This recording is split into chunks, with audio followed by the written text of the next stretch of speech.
Shalom, shalom. C'est une grande joie pour moi d'être ici aujourd'hui. Et j'ai été un peu occupée les jours passés, mais Dieu fait grâce, je suis là et je suis très contente d'être avec vous. J'espère que c'est pareil aussi de votre côté.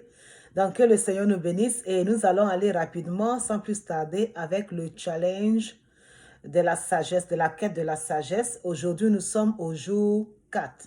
Donc, au jour 4, l'invité du jour, c'était Lisa Bevier. C'est une dame américaine. Elle et son mari ont une œuvre internationale. Mais ce qui les caractérise le plus, c'est qu'ils sont vraiment l'une des premières personnes au monde en termes de volume à distribuer des enseignements gratuits sur la famille, les couples, l'éducation des enfants, l'identité de soi, comment s'aimer. C'est-à-dire qu'ils ont des cours bien développés qui sont vraiment distribués à travers le monde. Et c'est comme ça qu'ils ont vraiment pénétré par la grâce de Dieu l'Afrique de l'Est et aussi certains endroits de l'Asie. Le Seigneur est en train de faire des choses vraiment merveilleuses au travers de leur ministère. Donc aujourd'hui, c'est elle qui était l'invitée du jour. Et sincèrement, elle a beaucoup insisté. Elle dit que le chapitre 4 de Proverbes, c'est un des chapitres qu'elle adore le plus dans la Bible. Pourquoi? Parce que c'est un chapitre, vous allez voir, c'est comme s'il se répète. Quand tu le lis, c'est comme si la même chose se répète. On va voir plusieurs mots, par exemple, où le Seigneur va dire, à qui est la sagesse? N'oublie pas les paroles de ma bouche, n'abandonne pas la sagesse, exalte la sagesse. Donc, on va voir tous ces mots parce que c'est comme une interpellation, comme s'il y a quelque chose d'urgent et nous sommes interpellés et c'est répété. Comme on le dit, la répétition est pédagogique. Donc ici, Dieu prend la peine de répéter, de répéter, de répéter. Et quel est le but de la répétition? C'est pour montrer l'importance de quelque chose.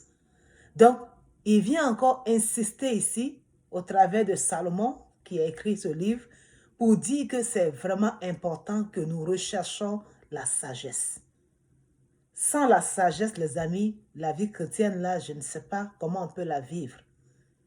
Et quand on continue, quand il va dire tous ces mots, il va dire au verset 9, « Elle mettra sur ta tête une couronne de grâce et elle t'ornera d'un magnifique diadème. » Donc, si tu décides aujourd'hui de rechercher la sagesse, tu décides aujourd'hui de demander au Seigneur de t'instruire, lui qui a dit à lui appartient la sagesse, si nous en manquions, que nous lui en demandons, il y a une récompense qui t'attend. Il dit qu'elle mettra sur nos têtes une couronne et un diadème. Ça veut dire que la sagesse va nous élever, elle va nous accorder sa grâce. Et c'est quoi la couronne? Une couronne de grâce. C'est-à-dire que la sagesse va faire que tu vas trouver faveur auprès des personnes où tu ne trouvais pas faveur. La sagesse dans ton approche va changer la réponse des gens, l'attitude des gens vis-à-vis de toi. Toi-même, tu seras surpris quand tu vas commencer à appliquer les principes de la sagesse dans tes relations. Tu vas te rendre compte que la manière dont on te traitait avant va commencer à changer. Bien-aimés du Seigneur, la sagesse est très importante. Il y a certains parmi nous qui ont bousillé certaines relations qui pourraient les amener très loin. Je le dis parce que ici, par exemple, en Occident, une chose que j'ai remarquée et qui est très importante, c'est que ce n'est pas comme en Afrique où parce que quelqu'un de ta famille d'office, il doit être ami avec toi. Ou bien il doit te donner un coup de main si tu en as besoin. Parce que cet esprit communautaire et social que nous avons en Afrique fait que souvent même sans effort, parce qu'il y a des liens de famille ou des liens de peut-être d'appartenance d'origine entre toi et quelqu'un, il peut te faire une faveur par rapport à quelqu'un d'autre. Ici, là, même entre eux-mêmes les Blancs, il n'y a pas frère, il y a pas camaraderie. C'est-à-dire que c'est toi, ta famille, tes enfants. Donc, du coup, ici, j'ai appris à comprendre que pour que quelqu'un te fasse quelque chose, il va falloir que tu entretiennes la relation pour arriver à ce niveau. Donc, c'est très important. Souvent, il arrive qu'on oublie de vraiment travailler dessus et on croit que d'office, les gens sont à notre disposition, ce qui n'est pas. Ce qui n'est pas. Et un des éléments de la sagesse dans les relations humaines va t'amener à comprendre que tu peux trouver des moyens d'approcher les gens et que même ceux-là qui ne pourraient même pas te considérer et que même les portes qui semblaient fermées, ces portes-là peuvent s'ouvrir. N'est-ce pas avec la sagesse que Esther a gagné le cœur du roi et par la suite a sauvé son peuple? elle a eu une certaine attitude, une approche de sagesse. Et la Bible dit, Esther trouva grâce aux yeux de l'Éternel. Donc, vraiment, on ne cessera de le dire, calmons le jeu, entrons en nous-mêmes, interrogeons-nous et recherchons la face de Dieu pour qu'il nous accorde un esprit de maturité et de sagesse dans sa grâce. Que le Seigneur nous bénisse. Et je continue ici. Elle insiste sur un fait très important. Parce que comme ils font l'œuvre à l'international et qu'ils aident beaucoup de personnes et vraiment à rencontrer le Seigneur, à faire du Seigneur le Sauveur, elle a dit que l'Église jusqu'à ce jour a joué un rôle très important en ce qui concerne nous aider à nous connecter avec Dieu. L'Église va te dire par exemple, si tu es perdu, si ta vie n'a pas de sens, si vraiment tu es désespéré, il y a une solution pour toi. Jésus peut t'accorder le salut. Il peut te donner le repos dans ton cœur. Et jusqu'à ce jour, on a fait un bon boulot dans cela.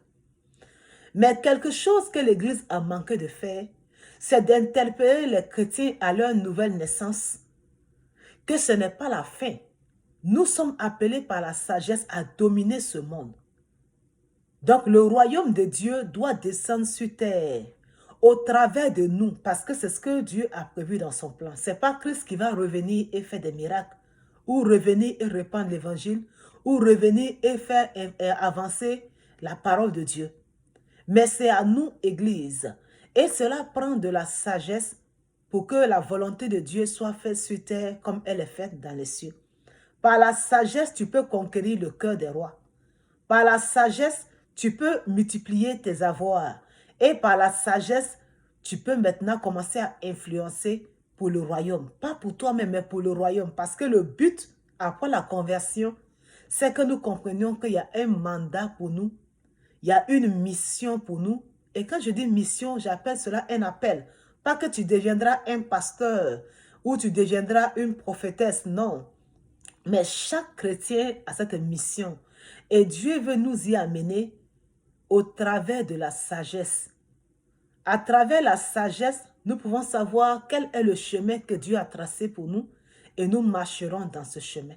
J'aime bien ce verset qui dit, et vous entendrez une voix derrière votre oreille qui dira, voici le chemin, allez-y. Je n'ai pas la référence en tête, sinon je l'aurais donné, peut-être je la mettrai là dans la description de la vidéo. Donc c'est ça, rechercher la sagesse et que le Seigneur nous montre vraiment le chemin qu'on doit prendre. À partir du verset 14, là le Seigneur va commencer à nous parler clairement. Est-ce que nous sommes prêts en tant que chrétiens véritablement à accepter la réprimande du Seigneur? Parce que la sagesse passe aussi par l'humilité. Donc ici, il va nous dire, n'entre pas dans le sentier des méchants et ne marche pas dans la voie des hommes mauvais. Évite-la, n'y passe point, détourne-t'en et passe outre. Verset 16, car ils ne domineront pas s'ils n'avaient pas fait le mal. Ils ne domineraient pas s'ils n'avaient pas fait le mal. Donc le Seigneur est en train de nous interpeller ici à avoir cette approche d'humilité vis-à-vis de sa parole, véritablement accepter sa réprimande. C'est un Père aimant qui nous réprimande non avec violence, mais avec amour. Et chaque jour que Dieu fait, quand tu te réveilles le matin, en tant qu'enfant de Dieu, tu as le choix de choisir le chemin de la perdition. D'autres diront le chemin de la stupidité, faire des mauvais choix. Ou tu as le choix d'aller dans le chemin de la sagesse, dire Seigneur, guide mes pas aujourd'hui et que ma vie devienne un témoignage. Donc ça, c'est très important. Et donc, quand on parle ici de cette humilité de recevoir vraiment la réprimande du Seigneur, qu'est-ce que ça va créer en nous? Ça va nous amener à pouvoir discerner ses voies.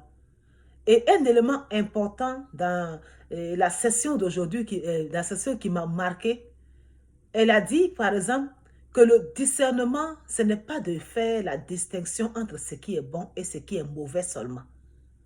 Mais elle est allée au-delà en disant que le discernement, c'est de savoir ce qui est la différence entre ce qui est bon et ce qui est un peu bon, ou bien est ce qui est acceptable. Je vais prendre un exemple.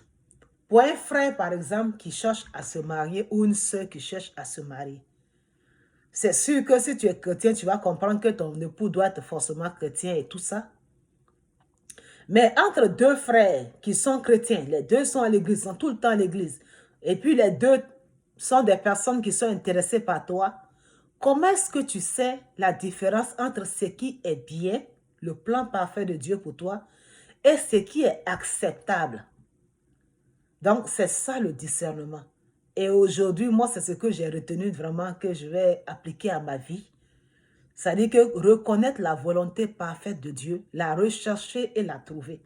Et c'est pour cela que les mots que je citais au départ, qui sont « acquiert la sagesse, n'oublie pas, ne l'abandonne pas, exalte-la », ces mots doivent être des mots clés pour nous montrer comment traiter la sagesse, parce que seule elle peut nous montrer quelle est la volonté parfaite de Dieu pour nous. Et puis, qu'est-ce qui est acceptable qu'on peut faire, la volonté permissive du Seigneur. Donc, que le Seigneur nous bénisse. J'espère vraiment que cette petite conclusion va rester avec toi et tu pourras l'appliquer à ta vie afin de pouvoir vraiment être là où tu dois être, avec les personnes où tu dois être et pour pouvoir profiter des grâces que Dieu a pour toi en 2022. Que le Seigneur te bénisse encore. Shalom.